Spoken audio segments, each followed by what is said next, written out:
Then he's replaced by, obviously, he has appointed his successor, and it's in the standard Islamic narrative, they call him Uthman. Now, in history, we don't know who he is, but what we do know is that he did send emissaries to China. And they also give us this little reference too, the Tang Chinese record. It's in 651, it says, the emissaries of King Tashik, which in Persian would be Tazig. Tashik is the old Chinese pronunciation of Dashi. Dashi in modern Chinese, in the Tang Chinese pronunciation was Tashik, which is again Tajikistan, which Sebios is using. So it's the same. We know it's the same person, the same kingdom. They call him. They say the king's name. Well, they say his name is Tashik. Now the standard Islamic sources, standard Islamic narrative calls him Uthman, but this source is calling him Tashik. We know from the standard Islamic narrative, they say that he's the one who assembles the Quran. We don't know if that's true. What we do know is that the earliest Quranic materials begin to appear at this time, like, for example, the Birmingham manuscript. They begin to appear at this time. And what we also know is that the contemporary with him, this king, is somebody called Pope Martin, the Roman Pope Martin, or the Patriarch of Rome, the Bishop of Rome. Martin is arrested by the Byzantines at this time, and he's charged with collaboration with the Saracens because they say that he was involved in approving or granting them their tome. Tome is a book, and there's only one book of the Saracens at this time, and that's what we know is the Quranic material. So there is reference to a book emerging at this time under this king's reign, and that book, though, is somehow in the hands of Pope Martin, who is arrested by the Byzantines. By the way, just so you know, the Byzantines are in heresy at this point. They're following the Nestorian religion under the name monothelitism, and Pope Martin rejected the idea of monothelitism, and they weren't keen on him. The Byzantines were not keen on him. They wanted to get rid of him, but they accused him of having collaborated with the Saracens on this tome, on this book, and he denied it, but they found him guilty. The evidence was against him. We don't know the full details, but the evidence was against him. So they sentenced him to death. Now, the interesting thing is that this king, Tashik, I suppose this corresponding with the standard Islamic narrative, Uthman, then launches the Battle of Masts, the invasion of the Mediterranean against the Byzantines. And interestingly, this invasion stops as soon as the Byzantines change the sentence. They change the sentence of Pope Martin from death, because they sentenced him to death, and they re-sentence him to exile. They change the sentence to exile instead. At this point, the invasion of the Mediterranean stops, and things calm down between the Byzantines and the Arabs at this time. But then, not long after this, this king is assassinated too. This Uthman is assassinated too. Now, I would suggest that he was assassinated again because if he's sending a book for approval from the Pope, for example, if the Pope has got a copy, if he sent a copy to the Pope and says, here's a copy of our book, what do you think? And so the Byzantines are using this as some kind of proof that he's collaborating with the Saracens because there's some kind of correspondence like that going between them. And although the Pope denied anything to do with it, it's likely that the leader considered himself close enough in religion to the Pope to consider the Pope as the one who should be getting a copy of this.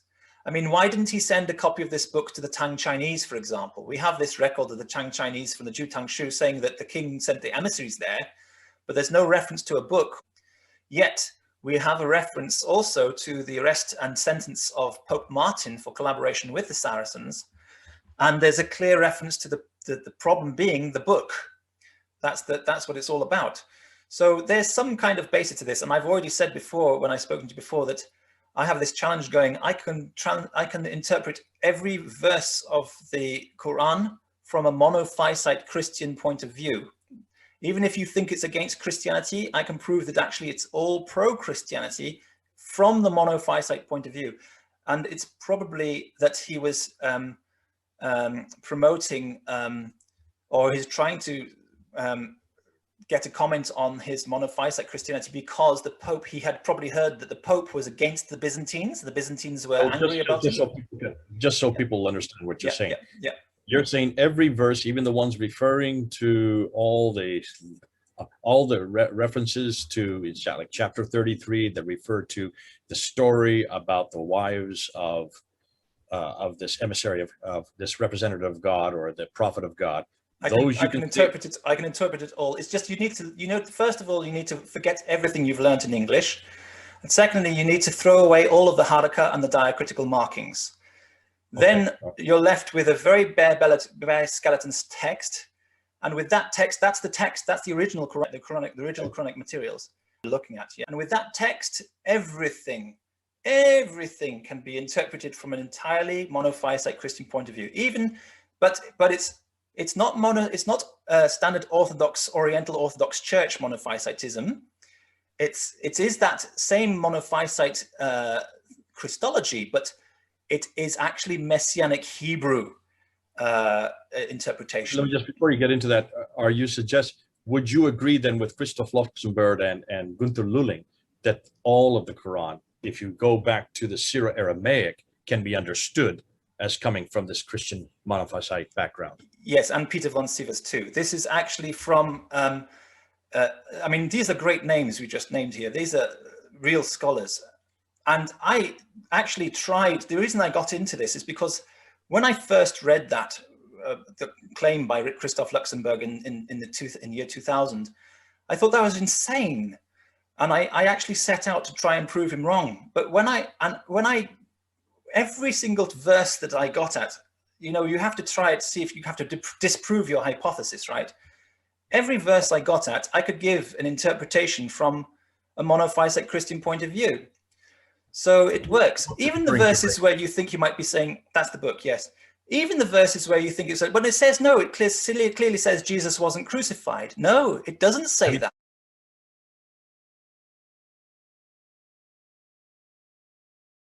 In this book. I can't see it. A challenge to Islam for Reformation. Who is it by? Gunther Lulling. Ah, right. Dr. Gunther Lulling is the one that actually went back to the Syriac and has showed that almost all of the verses in the Quran, all the poetry in the Quran can be traced back to, in this case, monophysite Christian hymns that were written in the 5th and 6th century. Yes. And he did it strophe by strophe by strophe. Now, I know Gunther Lulling personally. I've been in his home. I was the one that actually got this book and had it translated from German into English and then had it published so that people can read it. You can get it on Amazon. Another one to add to the curriculum. We should actually have a curriculum with, we should start a reading list and have a curriculum so that people can follow this. Because I have Jewish books, which I can also recommend, even going way back to the 1800s, where basically what I'm introducing you to is essentially sort of a Jewish perspective, which was taking a long time to filter through to the non-Jewish world.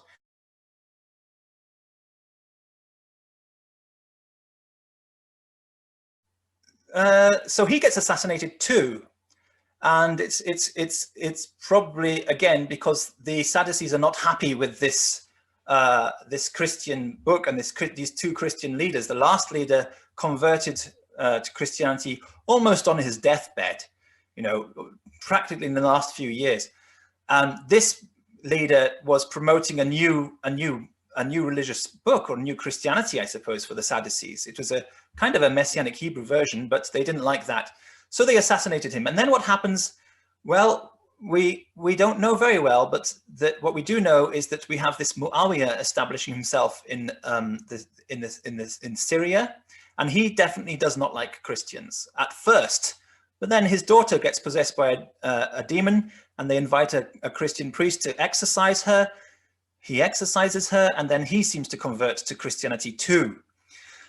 In the East, we have even less knowledge of what goes on, but we do know they can't hide that there was some big giant fitna, conflict going on between the East and the West. They're fighting each other at this point. And I think that that conflict is basically a conflict between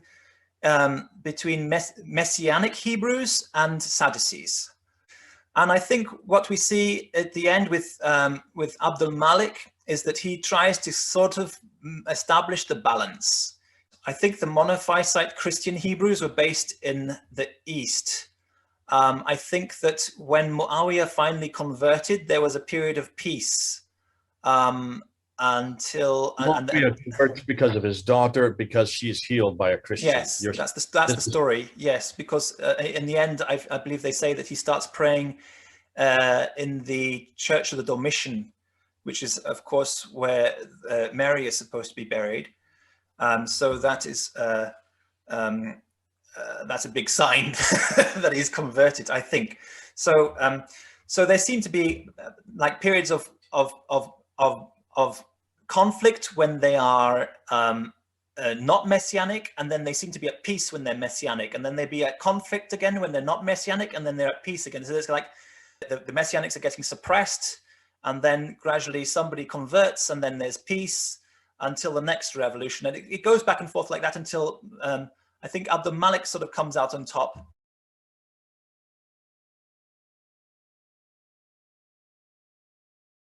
I'm going to say that I believe Abdul Malik and the Umayyad religion is actually Messianic Hebrew religion, and I don't believe it's Islamic, and I don't believe that Abdul Malik is actually trying to speak out against Christianity with the Dome of the Rock.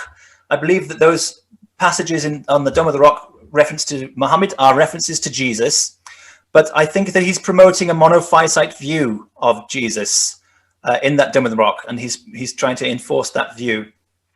So I think it gradually we had a kind of a Messianic Hebrew religion happen. So what happened is that the Qibla then changes. This explains the Qibla, because when everybody is in following the Sadducee religion, they're all basically having synagogues, and every synagogue always faces the Holy Land. So it looks like it's facing towards Petra, but in reality, they're facing towards the Holy Land in general. And they're not very precise. I've looked at the evidence of Dan Gibson. They're not very precise. They don't go 100% to Petra. It's not true. I've looked at the lines. They go roughly to the Holy Land, and they're all kind of converging around the sort of the Jordan Valley, and a few in Jerusalem, a few in Petra, but they're not very clear. But that's natural, because that's where the synagogues are all facing. But then the Quran says, turn your face to the Masjid al-Haram. And al-Haram in this case refers to, it's just another word for Jesus. You see, if you have the Messianic and Hebrew interpretation of the Quran, suddenly the Quran becomes full of references to Jesus. It's like Jesus again, Jesus again, Jesus again. But he has many different titles, At-Tariq, al-Haram, Muhammad. They have so many different titles for Jesus, but the Quran is all entirely basically about Jesus. And so Al-Masjid al-Haram is basically, for example, it says, we have seen you turning your face towards the heavens, and now we will appoint for you a Qibla that your heart will be satisfied with. So wherever you are, turn your face towards Al-Masjid al-Haram. This means don't face Jerusalem anymore. Turn your face towards wherever you worship Christ. So every church. And that's where, while you have this suddenly period where all the Qiblas suddenly go chaotic, facing every direction. It's like, while they're facing south, they're facing to North Hijaz, they're facing all over the direction. And then the rise of the Abbasids, they start to all face towards Mecca.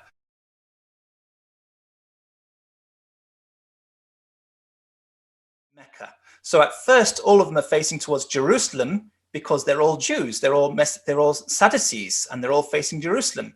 Then they get converted to Christianity, and they don't care what direction they face. They face any direction they like, because God is wherever you turn your face. So the masjids are facing all over the place. And then it's standardized as the rise of the Abbasids, because the Abbasids don't just suddenly come into power from nowhere. There is a party of the Abbasids getting more and more powerful. And they probably herald from the Hijaz, because the Abbasids want to focus everything on the Hijaz. They're probably from the Quraysh, and so they reconstruct the story to big up their own family and how important they are. So they make everything face towards the Hijaz, and that's, Islam comes out of that. But they have to work with what they've got. They can't abolish what they've got. It's already spread too far. So it's basically a kind of a mixture of Zoroastrianism and Christianity and Judaism, and mix it all together, and there you've got Abbasid Islam. But that's not how it began. It began as a Sadducee religion. The Sadducees started converting to Messianic Hebrew belief. And then the Abbasids started to rise in power until they took control. So that's the view I have. And I know that people are going to be like shocked and saying, what? But I can explain. Look, I've been studying this since the 1990s, same as you. And I know that you used to also believe that Jerusalem was the point back in the year 2000. I know that, yes, because we're that old. So we've been through this a long time. How old are you? I don't want to say on because are you as old as me? I'm 67. I'm not that old, no. But okay. I was reading you. I was reading you back in 2000. So listen, Joe, this has been excellent. We've gone a long time. We're coming up on. I think I might have to cut some parts out in that. So by the time I edit it out. Not what you're saying, but because of the maps and everything else and everything that I need to put in, it may come to about an hour, between an hour and a half and 2 hours. You are going to get some feedback on this, Joe. I won't respond in the comments because there is like a 20-minute video behind each point. So I'll just leave it like that. If you want me to respond to each point, I'm happy to come back and do a 20-minute comment video. What we could do, let's do this, Joe. And now I'm talking to everybody that's watching this. People... Mm-hmm. Joe has brought out an awful lot of material, all in goodness sakes, in just an hour and a half. Brilliant stuff. Thanks so much, Joe. You're one of a kind to be able to do that. And you're bringing in a whole nother spectrum into the narrative. And that is, have we looked at the Jewish antecedents? We need to go back to the Jewish antecedents, which figure into an awful lot of this, especially the Sadducee, this very literalistic, very radical form of Judaism that was very strong up there in the East. And they are the ones that this Ummah comes out of. And it's this Ummah that we're all looking at lately. And this is what we've been looking at. Paul has brought this up. Mel has brought this up. Good old Odon LaFontaine has brought this up. Joe is bringing this up. And we're seeing to think that it is this Ummah that Thomas the Presbyter is talking about, that the Doctrine of Iacobi from 634, that Sabaeus is talking about, the Chronicles of Sabaeus. They all seem to be referring to this guy named Omar, who could be Ahmad, who could be Ambrose, who could be also Mahmet, because this is the name that he is given. Now, if that is the case, we need to try to piece together, and this is what we have said, always piece together from the material that we have. Joe has done that really well by going back and showing the other side of the history that we have kind of left out, and that is the Jewish segment that we need to look at, because that had a huge amount of impact on what was happening in the 7th century. Thanks so much for that, Joe. I'm sure some of you will not agree with him. I don't agree with everything he has said. I still believe in the Qibla facing towards Petra. That's for another argument for another day. That's not important. What is important is who is this man Umar? Who is he, and what did he do, and what kind of influence did he have? And did he become a Christian? He first persecuted them, even executed them, was changed by them, and then seems to have come on board with them. And then why was he there in Jerusalem building that structure? Obviously, that structure, that whole Temple Mount has had importance from, well, as we well know, from the time. But it was abandoned. It was abandoned twice, remember, before Abdul Malik finished it off. And remember, though, Petra is Nabatea. This is where these Ishmaelite Sadducees came from. So Petra would be their sanctuary. Now, fascinating. I've heard you. I'm not just you. I've heard other people say that all of these mosques that predate 632, that predate 650, 632, even be earlier than that, that they are nothing more than synagogues that are facing. Yes, we have documentary evidence for that. Yes, you're not the first to say that, and I know that Gibson has been asked about that, and so that's for another talk for another time. That's not important right now. What we are interested in is who and how did Islam then come out of this milieu? And it looks like there's a lot more that we need to unpack. I'm fascinated that you also agree with Luxembourg and also Lulling that there is a Christian element. There is a Christian element to the book that is being put together, and it looks like an awful lot of borrowing that has come there. Yeah, but it's got to be the monophysite view, because you should know this from Judaism. It's impossible in Judaism to view Jesus as a human Messiah, because the Sanhedrin has to approve him as a human Messiah. So the only option in Judaism for viewing Jesus as the Messiah is to view him as this this messianic soul, this messianic spirit, which we all know is the Messiah. We all know that the Ruach Elohim is the Messiah. We know that.